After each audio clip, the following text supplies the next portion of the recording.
মাত্র বিশ্বাসী বান্দাদেরকে আল কাসিবু হাবিবুল্লাহ বলে ডাক দিবে।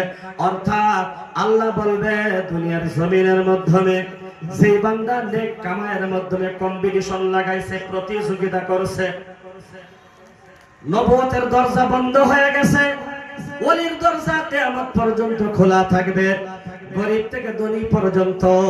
বন্ধুগণ, আল্লাহর বান্দা যারা আছে, আল্লাহর বন্ধু হইতে তারা কখনো দ্বিধাবোধ করবে না। ওলির দরজা খোলা, তারা চাইলে সবাই গরীব মানুষ বা ধনী মানুষ যেই হোক, মানুষের সমাজের মাধ্যমে তাকে পছন্দ নাই করুক, কিন্তু ওই মানুষটাও চাইলে মেহনত করে আল্লাহর ওলি হইতে পারে। পারে কি পারে না? ওলির দরজা বন্ধ না। বন্ধুগণ, হযরতে আশরাফ আলী থানভী রাহমাতুল্লাহি আলাইহি একজন আল্লাহর ওলি ছিলেন। হুসাইন আহমদ মাদানী রাহমাতুল্লাহি আলাইহি আল্লাহর ওলি ছিলেন। গোলাম মোহাম্মদ দস্তানভী রাহমাতুল্লাহি আলাইহি আল্লাহর আশিক বান্দা ওলি ছিলেন। বাসকান্দি হুজুর রাহমাতুল্লাহি আলাইহি আল্লাহর আশিক বান্দা ওলি ছিলেন। মুফতি খায়রুল ইসলাম রাহমাতুল্লাহি আলাইহি আল্লাহর ওলি। বন্ধুগণ, বর্তমান সময়ের মাধ্যমে বাসকান্দি হুজুরের ফরজন্দে আঞ্জুমান হযরত শেখ ইহিয়া দামাত বারাকাতুহুম আল্লাহ ভক্ত মানুষ। বন্ধুগণ, আমরা একটু সবক যদি নিতে পারি, ওই মানুষটা কেমনে কেমনে আল্লাহর ওলি হয়ে গেল। তার নামের আগে রহমতুল্লাহি আলাইহি লাগলো। মুফতি হুজুর লকডাউনের সময়ের মাধ্যমে মারা গেল। এরপরেও জানাজার মাধ্যমে উপস্থিত হওয়ার জন্য মানুষ পাগল হয়ে গেল। আমরাও মরি, আল্লাহর ওলিরা মরে, কিন্তু তাদের জানাজার মাধ্যমে হাজার হাজার হাজার হাজার লাখো মানুষ উপস্থিত হয়। আমাদের জানাজার মাধ্যমে 2 কাতার 1.5 কাতার হয় কেন? তারা কিভাবে আল্লাহ ভক্ত হয়েছে, আল্লাহর ওলি কেমনে হয়ে গেছে? নামাজ ছাড়া আল্লাহর ওলি হইতে পারে না, তাহাজ্জুদ ছাড়া আল্লাহর ওলি হইতে পারে না, সুন্নাতের উপরে আমল করা ছাড়া আল্লাহর ওলি হইতে পারে না। তারা যদি এইভাবে ফরজের উপরে আমল করে, কোরআনের উপরে আমল করে, সুন্নাতের উপর আমল করে, নামাজ পড়ে পড়ে আল্লাহকে সাজদা দিয়া দিয়া তাহাজ্জুদ নামাজ পড়ে পড়ে আল্লাহর সাথে মহব্বতটা বাড়াইছে, আমরাও যদি এখনো পর্যন্ত আল্লাহর ওলি হইতে চাই, নামাজ বাদ দিয়া দাবি করলে আল্লাহর ওলি হওয়া যাবে না।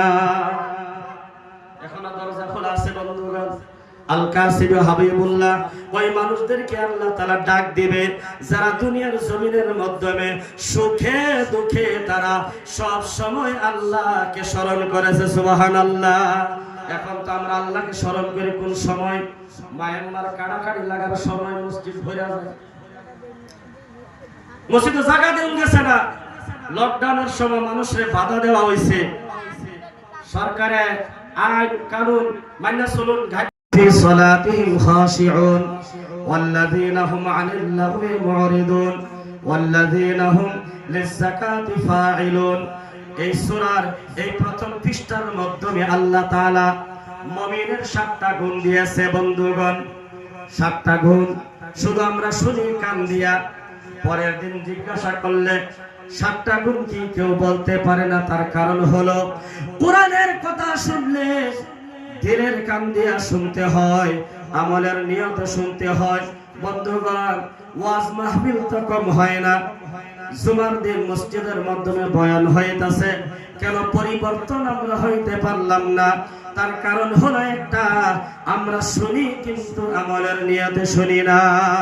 বিশ্বনবী মুহাম্মদুর রাসূলুল্লাহ সাল্লাল্লাহু আলাইহি ওয়াসাল্লাম মসজিদে নববীর মাধ্যমে বসা, আল্লাহর নবী সাল্লাল্লাহু আলাইহি ওয়াসাল্লাম বলেন, ও সাহাবা শোনো শোনো, 2টা গুণের কথা তোমাদেরকে বলি। 2টা গুণ যার ভিতরে থাকবে আল্লাহ তাআলা বলেছেন তাকে 2টা গ্যারান্টি দুনিয়ার জমিনের মাধ্যমে সে দিতে পারবে। আল্লাহ তাআলা ওই মানুষটার জান্নাতের গ্যারান্টি দিবে। সুবহানাল্লাহ। 2টা গুণ আল্লাহর নবী সাল্লাল্লাহু আলাইহি ওয়াসাল্লাম বলার সাথে সাথে সাহাবা বলেন, ইয়া রাসূলুল্লাহ, বলেন বলেন বলেন, আমরা এখন থেকে আমল করা শুরু করে দিব। আল্লাহর নবী বলেন, ও সাহাবা শোনো, যে মানুষটা জিহ্বার গ্যারান্টি দিতে পারে আর যে মানুষটার লজ্জাস্থানের গ্যারান্টি দিতে পারে, আল্লাহ গো আমার জিহ্বাটা আমি হেফাজত রাখছি, আল্লাহ আমার লজ্জাস্থানটা আমি হেফাজত রাখছি। আল্লাহ তাআলা বলেন, বান্দা যদি দুইটা গ্যারান্টি দিতে পারে, আমি আল্লাহ তাআলা তাকে জান্নাত দেওয়ার গ্যারান্টি দিলাম। সুবহানাল্লাহ। দেখেন সাহাবা আমল করার কারণে বলতো রাসূলুল্লাহ বলেন আমরা এখন থেকে আমল করা শুরু করে দেব। আমরা আমলের নিয়ত যদি শুনতাম আর আল্লাহর ভয় যদি অন্তরের মধ্যে ঢুকাইতাম, তাহলে আমাদের কোনো সমস্যা আজ পর্যন্ত থাকতো না। বন্ধুগণ, আল্লাহ তাআলা বলেন সূরা মুমিনের মাধ্যমে 7টা গুণ যদি মুমিনের থাকে, আল্লাহ তাআলা বলেন জান্নাতুল ফিরদাউস আমি আল্লাহ তাআলা তাকে দান করব। সুবহানাল্লাহ। এক নাম্বার হলো কদ আফলাহাল মুমিনুন। একটু মুমিনের ব্যাখ্যাটা শুনে, আমরা শুধু বলি মুমিন। এবার মুমিন কাকে বলে? আল্লাহ তাআলা বলে কদ আফলাহাল মুমিনুন, নিশ্চয় কামিয়াবি দুনিয়ার জমিনের মাধ্যমে ওই ব্যক্তি, যে ব্যক্তিকে আমি আল্লাহ তাআলা বিশ্বাস করেছি। সুবহানাল্লাহ। তার মানে হলো মুমিন অর্থাৎ হলো কদ আফলাহাল মুমিনুন, কামিয়াব হয়ে গেছে যে মানুষটার উপরে আল্লাহ তাআলার বিশ্বাস আছে। তাহলে বুঝবেন আমাদের উপরে কি আল্লাহর বিশ্বাস নাই? আছে।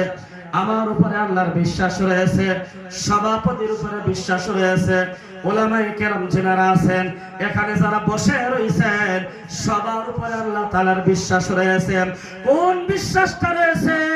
আল্লাহ তোমরা পাহাড়ের পাথরের তলায় বাসা বানাইবা, মানুষের ঘরের ছাউনির মাধ্যমে বাসা বানাইবা, জঙ্গলের গাছের ডালে মোটা মোটা ডালের নিচে বাসা বানাইবা, কোন সময় আম গাছের তলায় বাসা বানাইবা। তার মানে হলো গোপন জায়গার মাধ্যমে তোমরা বাসা বানায়া তোমরা ওই জায়গার মাধ্যমে বিভিন্ন ফলের রস তৈরি করবা।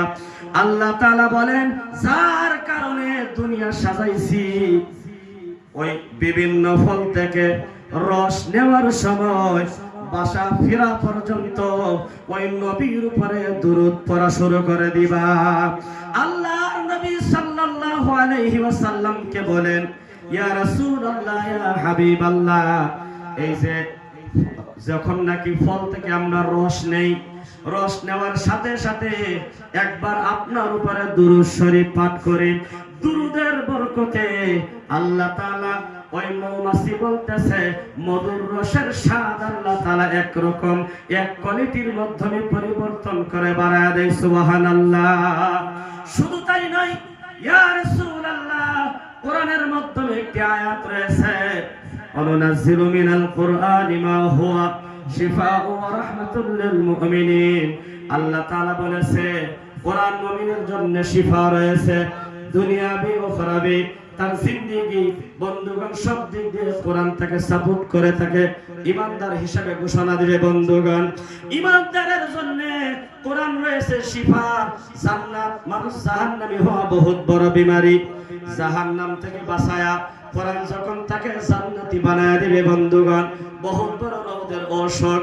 মাসি বলেছে ইয়া রাসূলুল্লাহ, ওই কোরআনের মাধ্যমে আল্লাহ তাআলা বলেছে কোন মানুষে যদি অতিরিক্ত যে কোনো ব্যবহারের মাধ্যমে যদি একটু মধু পান করে, নিয়তটা যদি ভালো থাকে, জমজমের পানি পান করার সময় নিয়ত ভালো থাকলে ব্যবহারের যেমন শিফা, ওই মধু পান যদি করে নিয়ত যদি ভালো থাকে, যে কোনো ব্যবহারের শিফা আল্লাহ তাআলা এই মধুর মাধ্যমে দিয়েছে। সুবহানাল্লাহ।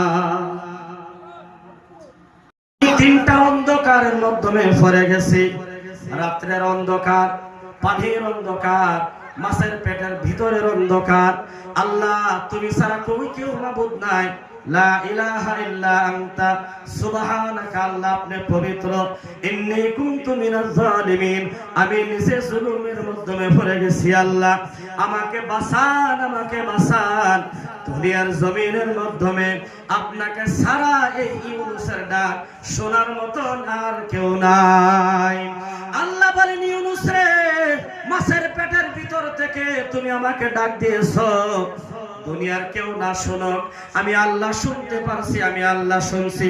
শুধু শুনি নাই, তোমার ডাক দেওয়ার সাথে সাথে আল্লাহ তাআলা অর্ডার করেছেন মাছের পেটের ভিতরে ফাস্তাজাবনা লাহু ওয়া নাজ্জাইনাহু মিনাল গাম্মি ওয়া কাযালিকা নুনজিল মুমিনিন। আল্লাহ তাআলা বলেন মাছরে তাড়াতাড়ি করে ভূমি কর, ইউনুসকে পানি থেকে বের কর, জমিনের উপরে ছেড়ে দেয়। বন্ধুগণ, ওই সময় তিনটা অন্ধকারের মাধ্যমে হযরত ইউনুস আলাইহিস সালামকে আল্লাহ তাআলা বাঁচায়া দিয়েছে। শুধু তাই নয়, আল্লাহ তাআলা বলেন ওই সময় ইউনুসকে আমি বাঁচাইছি, তাকে বাঁচায় আমি আল্লাহ তাআলার সাহায্য শেষ করে দেই নাই। আল্লাহ বলেন ওয়া কাযালিকা নুনজিল মুমিনিন, এইভাবে কিয়ামত পর্যন্ত যারা মুমিন হবে, পাক্কা মুমিন হবে, যারা আল্লাহকে ভালো করে মানবে, যারা আল্লাহর ভালো বিশ্বাসী বান্দা হবে, তারা যদি কিয়ামত পর্যন্ত এইভাবে আল্লাহকে ডাক দেয়, আল্লাহ তাআলা ইউনূসের মতন সবাইকে সাহায্য করবে। সুবহানাল্লাহ। এখন আমরা জবানের দ্বারা অশ্লীল কথা ব্যবহার করিও না। এমন জায়গার মাধ্যমে বেহুদা কথা বলবা, বন্ধু যদি নারাজ হয়ে যায়, আর এইভাবে যদি মারা যায়, তুমি ক্ষমা লইতে পারলা না, তুমিও যদি মারা যাও, ওই মানুষটা মারা গেছে, তার কাছ থেকে তুমি ক্ষমা লইতে পারছো না, এই মানুষটা যদি 500 বারও আল্লাহর কাবা শরীফের হাজর আসওয়াদের মধ্যে চুম্বন করে, এরপরেও মানুষটা দুনিয়া থেকে কাফির হয়ে মরবে। বলুন নাউজুবিল্লাহ। কত মানুষ এইভাবে ইসলাম থেকে খারিজ হয়ে মারা যাইতেছে। ইমাম মালিক রাহমাতুল্লাহি আলাইহি এই কথাটা বলেছে। তাহলে বোঝা গেল মুমিনের 2 নাম্বার গুণ হলো মুমিন বেহুদা কথা জীবনেও বলবে না। দুইজন বন্ধু, একজন বন্ধু দুজনই সাথী বন্ধুগণ 5 ওয়াক্ত নামাজ আদায় করে, একজন বন্ধু অতিরিক্ত তাসবিহ তাহলিল আদায় করে। কিতাবের মাধ্যমে লেখছে, মাহফুজাতের মাধ্যমে, দুইজন বন্ধু যদি দুনিয়া থেকে বিদায় হয়ে যায়, আমরা জানি জান্নাতের মাধ্যমে কোনো নিয়ামতের অভাব নাই, জাহান্নামের মাধ্যমে আযাবের অভাব নাই। জান্নাতে যাইবেন না জাহান্নামে যাবে, এটা হলো মানুষের ব্যক্তিগত ব্যাপার। দুনিয়ার জমিনের মাধ্যমে যে আজকে রাত্রে 12টার পরে কত গজব দুনিয়ার মাধ্যমে হবে। সবচেয়ে বেশি জানুয়ারি মাসের 1 তারিখে হাজার হাজার কোটি টাকা মুসলমানের বাচ্চা ধ্বংস করে।